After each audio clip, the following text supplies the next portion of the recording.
মুর্শিদাবাদের রানীনগর থানার পুলিশ চালালো অভিযান। মাদক বিরোধী অভিযানে রানীনগর থানার ডিগ্রি ঘোষপাড়া এলাকায়, পুরনো ডিগ্রি এলাকায় মাদক বিরোধী অভিযান চালিয়ে কাটা হলো প্রচুর পরিমাণে গাঁজা গাছ। সেই সব গাঁজা গাছ কেটে নষ্ট করা হয় এবং দেওয়া হয় পুড়িয়ে।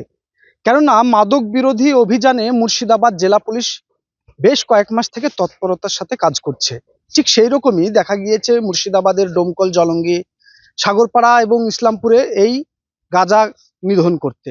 ঠিক এই থানাগুলির পাশাপাশি মুর্শিদাবাদের রানীনগর থানার পুলিশ তারা আজকে নিধন করলো প্রচুর পরিমাণে গাঁজা গাছ।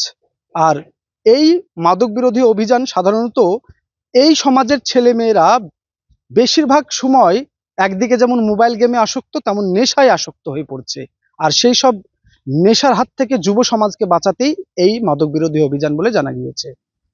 মুর্শিদাবাদের রানীনগর থেকে রাকিবুল ইসলাম, কলকাতা টিভি।